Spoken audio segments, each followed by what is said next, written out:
faire la présentation d'un tarot. Donc, il est déjà sorti, hein, je pense bien un an maintenant. Hein, je ne sais pas quand est-ce qu'il est sorti. Je regarde si je vois, mais enfin bon. C'est le This Might Hurt Tarot de Isabella Rothman.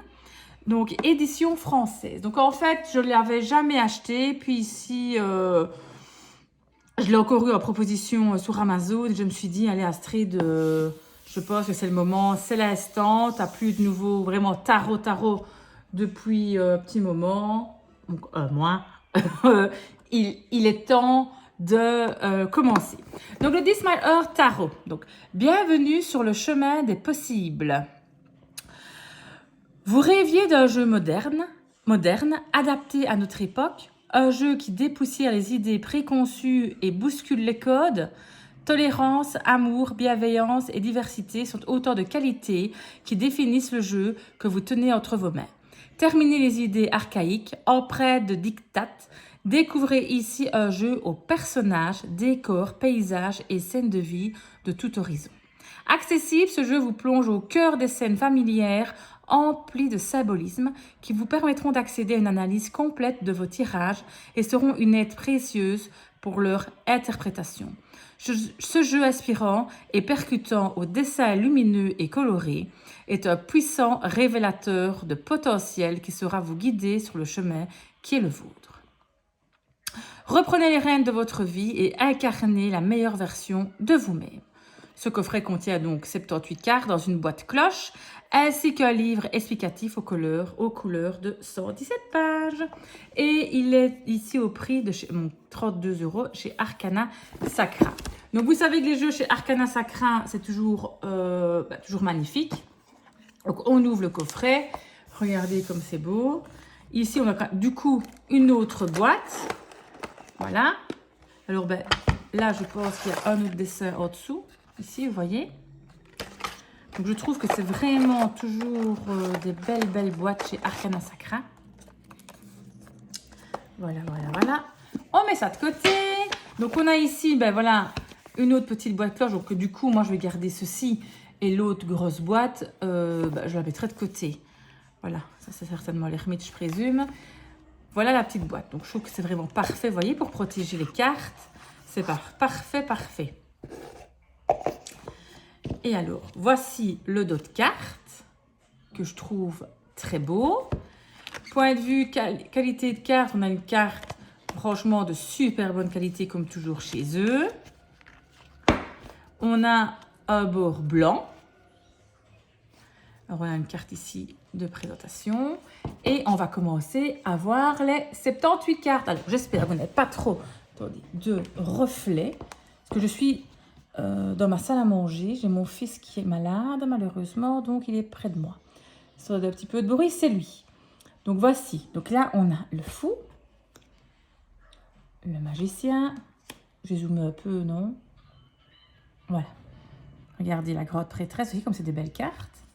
Donc là, on a le numéro ici au-dessus. Et on a le nom de la carte en dessous. Hein. L'empereur. L'hiérophante. Donc, il respecte vraiment le Rider-Waite-Smith, évidemment. Donc, pour l'interprétation, j'adore le chariot. La force. C'est vraiment un très, très beau jeu. Vous voyez, c'était l'ermita qui était ici, derrière. Vous voyez la différence? La roue de fortune. La justice. Le pendu, la mort, tempérance, j'aime beaucoup, le diable, la tour, qui est ma carte préférée dans les arcades majeures. Donc je l'aime beaucoup, elle est vraiment très classique, mais vraiment très parlante. Paf, quelque chose qui arrive inattendu.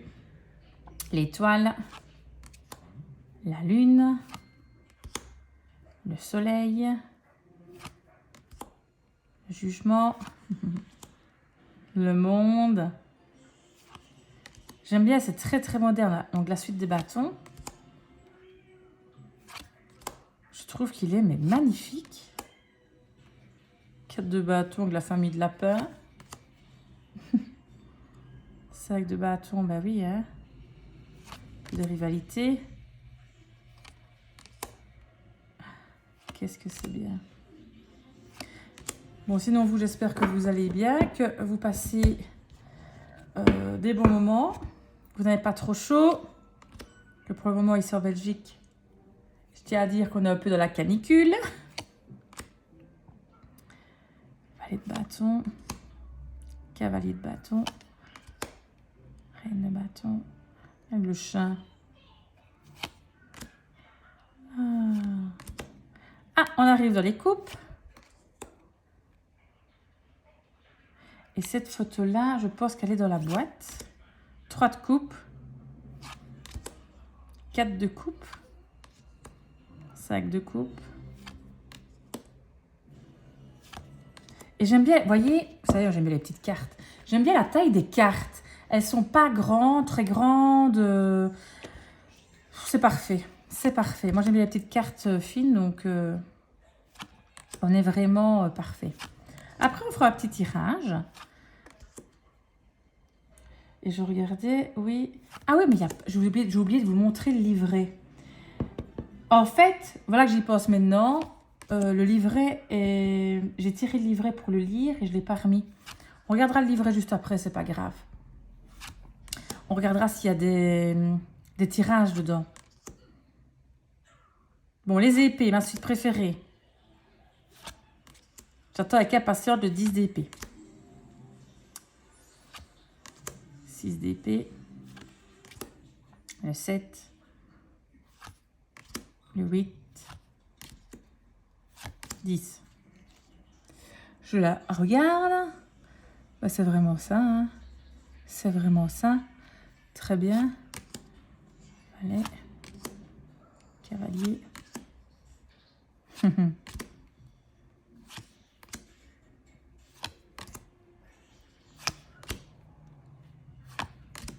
Et denier. Je trouve que il est très facile d'interprétation. Hein. On regardera après dans le livret. On fera un petit tirage qu'il y a dans le livret s'il y en a. Au pire, on fera un petit tirage et voilà. Et on regardera comment les cartes sont décrites dans le livret. Et on arrive, voilà, dernier roi de pétacles. Donc voilà, voici le jeu. Je vais aller chercher le petit livre que j'ai oublié. Et puis, on continue. Me revoilà avec le livre. Donc voilà le livre. Regardez. Je dézoome un petit peu. Attendez, si j'arrive un peu à dézoomer. Okay. Donc voilà le livre. Donc c'est évidemment en français. Il est papier glacé, comme toujours, chez Arcana Sacra. Il y a toujours quand même des beaux livres chez eux, en couleur. Donc ici, on a toutes les cartes qui sont répertoriées. Donc on a l'introduction. Un peu d'histoire. Lire les cartes. Donc là, on a un tirage. qui est le langage du tarot. Puis la suite des bâtons. Alors là, et vous voyez, on a à chaque fois, chaque carte décrite ici. Donc je regarde s'il n'y a pas d'autres tirages. On a les remerciements. Donc, je crois qu'on n'a qu'un seul tirage, là, si j'ai pu voir. Donc, bon, on va pas faire un tirage comme ça quand même aussi grand. Je vais faire un tirage à 3 cartes pour les énergies des jours qui suivent. Oui. Donc voilà, voilà le livre. Vous voyez, c'est quand même un livre. Et chaque fois, donc on va faire notre tirage et on va lire ce qu'ils disent. D'accord? C'est parti. Donc déjà, on va mélanger le jeu. Parce qu'il n'est pas mélangé. Donc j'ai déjà mélangé le jeu. Alors, donc du coup, on va faire un tirage sur les énergies des prochains jours. Donc vous qui regardez la vidéo à l'instant maintenant, peu importe le jour où c'est, on va regarder un peu les énergies. Est-ce que je vais arriver à mélanger comme ça? Non, je ne vais pas y arriver. Trop nouveau. C'est pas grave. Voir un petit peu les énergies pour vous qui regardez cette vidéo. Ah, qu'est-ce qui tombe? On a le 2 de bâton. Le 2 de bâton, c'est vraiment regarde, on fait un projet. On est pour le moment en train de réfléchir à un projet. Peut-être que vous serez dans une situation où vous allez réfléchir à quelque chose, à un futur projet, future destination peut-être. Comme c'est bientôt les vacances, hein, parce que bon, peut-être que vous allez réfléchir évidemment à vos futures vacances. Donc je mélange, je mélange, je mélange. Je vais couper. La tempérance, ben, mettons peut-être un peu d'eau de vin, soyons tempérants. Et là, qu'est-ce qu'on a? Le 7 de pentacle. Alors, attendez, je mets les cartes comme ceci. Donc, le 7 de pentacle, ben, on contemple un petit peu tout ce qu'on a fait. Donc, voilà, vous mettez de l'eau dans votre vin, vous allez un petit peu contempler ce que vous avez fait. Donc, ici, donc, comme je vous ai dit, on va faire un petit tirage pour les énergies des jours qui suivent. Regardez comme il s'étale super bien. Donc, qu'est-ce qui vous attend? Quelles sont les énergies pour vous dans les prochains jours? Ça va? On va tirer 3 cartes. On va tirer cette carte-ci. Puis j'ai envie de prendre celle-là. Et j'ai celle-là qui me fait de l'œil. Voilà. Alors. Hop, je mets les autres cartes sur le côté. Je ressens. Voilà. Carte du milieu, la carte centrale. On a quoi? Le 3 de pentacle. Ensuite, on a le jugement. Et puis, qu'est-ce qu'on a?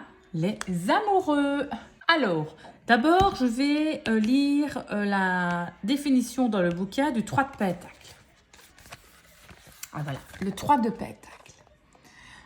Un pour tous et tous pour eux. Le 3 renvoie à notre rapport aux autres. Or, pour la suite des pentacles, cela se traduit souvent par un travail d'équipe ou un projet collectif. Dans le jeu Rider-Waite-Smith, on voit un apprenti exposant son travail à 2 moines ou architectes. Ici, 3 artisans travaillent ensemble sur une sculpture. Elles forment une équipe qui joignent leurs efforts pour créer la plus belle œuvre possible. Je mets la carte là pour qu'on la voit. Voilà. En effet, on voit, ils travaillent ensemble. Le 3 de pentacle vous conjure d'accueillir le travail d'équipe, la collaboration et la coopération, en alliant vos forces à ceux dont les compétences complètent les vôtres. Le résultat n'en sera que plus grand. Si vous travaillez en équipe, profitez-en. Si vous travaillez seul, demandez l'avis des autres. Ensuite, ils disent quoi? Les pentacles ne s'intéressent que très peu à vos sentiments.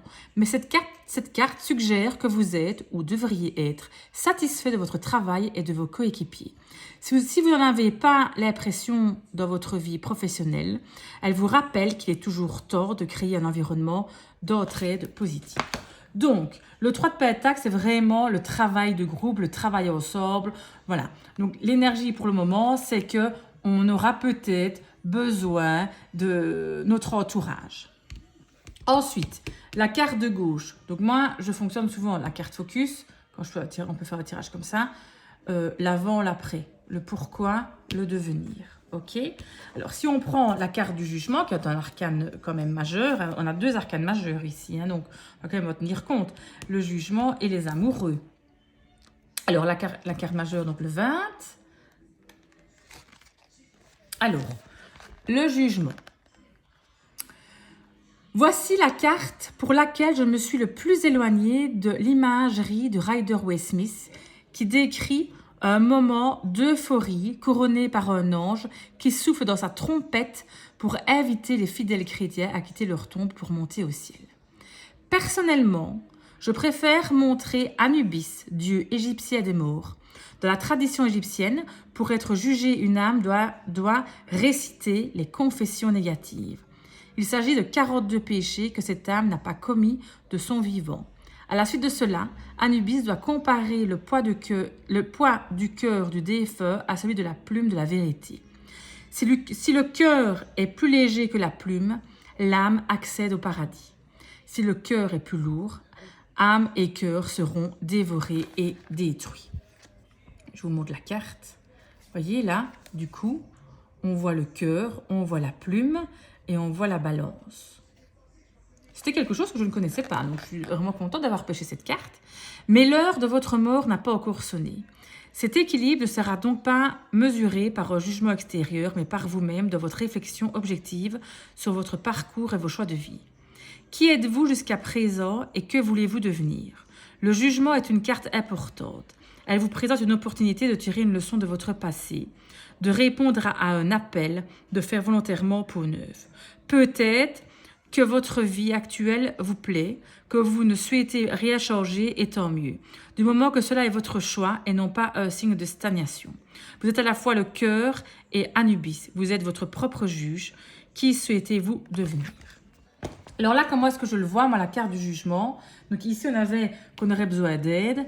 Ça veut dire que peut-être qu'on a été seul et que maintenant, on va devoir peut-être avoir de l'aide.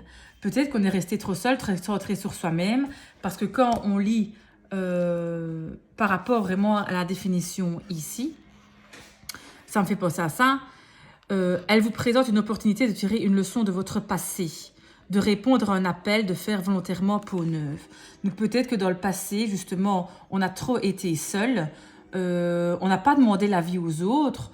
Donc ici, dans les prochains jours, l'énergie, c'est que si vous allez accepter, vous allez demander de l'aide. Ok? Et faites-le. Évidemment, on ne reste pas tout seul dans son coin. Si on a des gens qui nous entourent, c'est pas pour rien non plus.